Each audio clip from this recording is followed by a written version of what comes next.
I'm not one to say I told you so, but I've got a heck of a lot of I told you so's welled up inside me just trying to get out as the consequences of Rachel Notley's OPEC-style supply management of oil continue to roll in.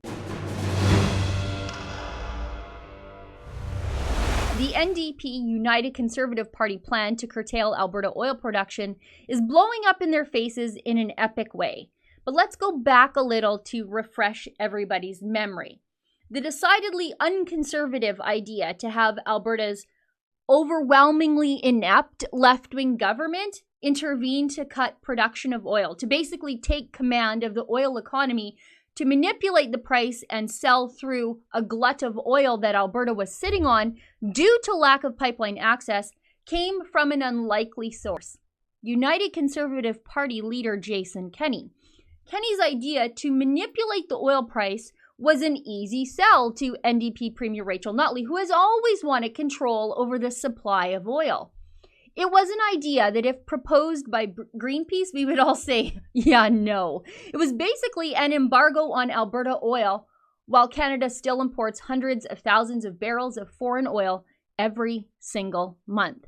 But because it came from the conservative side of the aisle, the embargo on Alberta oil was embraced without a lot of skepticism or analysis from some normally smarter conservative folks. It was disappointing to see conservatives embrace ideas that could easily have been cooked up in Caracas, Venezuela, or in the Tides Foundation offices. Premier Notley ran with Jason Kenney's idea and imposed government-mandated production cuts on private oil companies who had already purchased lease rights to produce their oil free from government intervention. It was an unnecessary move and anti-free market because companies can already cut production if they need and want to. What Notley was trying to do here was protect her royalties, and she was willing to do it at the expense of literally thousands of jobs in the upstream extraction side of oil and gas. Let me explain it. If you cut production, you're cutting drilling jobs and trucking jobs and all the jobs related to getting the oil out of the ground. And not only did the conservative opposition give the government permission to do it, they gave Notley the idea and then the roadmap. Anyway, you can see my initial story and my initial assessment at the time, and you can still sign my petition calling on the government to end their embargo on Alberta oil and private sector jobs at lifttheembargo.com. And that brings us to now, because the consequences of OPEC-style management of Alberta oil have been rolling in since about the middle of January. Late in January, less than a month into the embargo, the Lakeland Connect was reporting that without changes to Notley's curtailment formula by February 1st, major oil company CNRL would be shutting in their assets in Bonnyville, Elk Point, and Lloydminster, including the Echo Pipeline, which is the main way of getting oil out of the region. The company estimated that anywhere from 500 to 1,000 direct employees and up to 2,400 contractors and service providers would be out of work in the Lakeland region without a change to Notley's OPEC-style curtailment formula.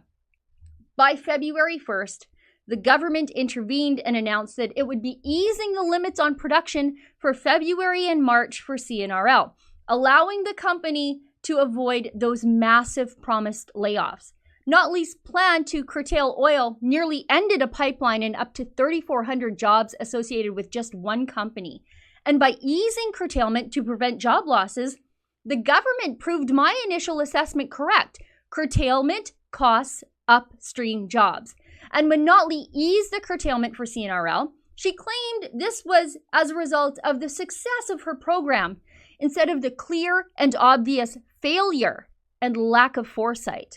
But that isn't the only thing this oil curtailment is costing us. It could be costing us anywhere between $350 million and up to $1 billion on rail cars and locomotives that are now basically useless. Again, let's go back in time just a little bit to put perspective into all of this.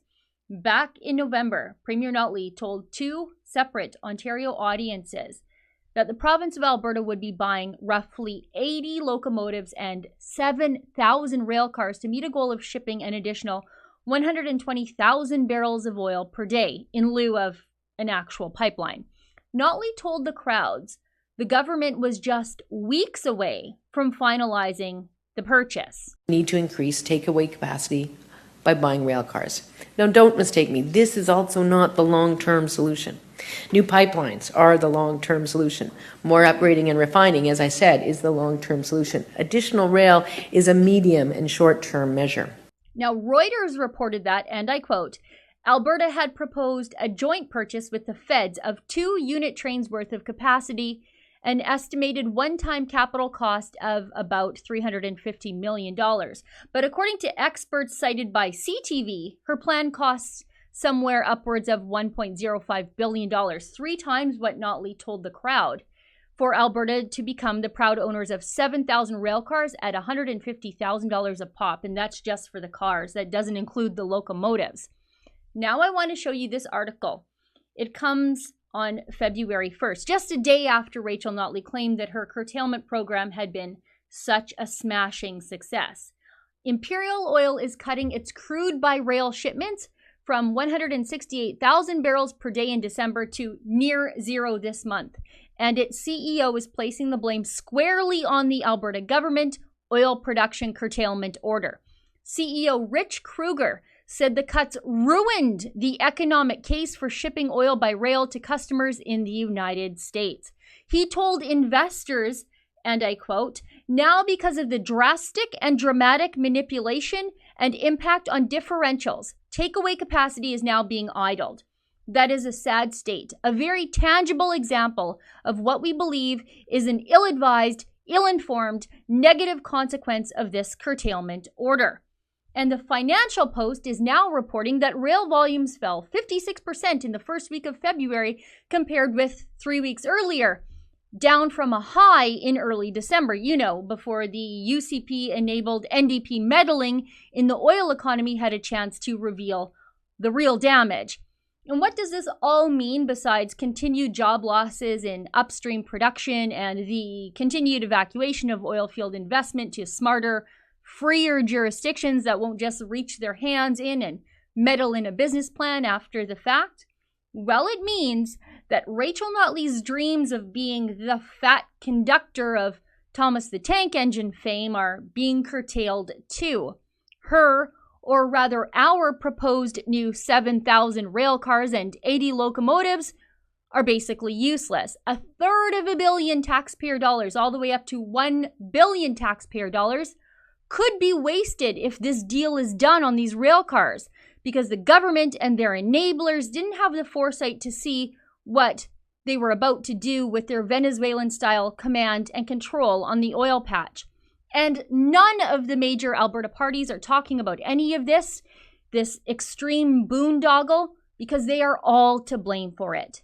For the Rebel.media, I'm Sheila Gunn Reid.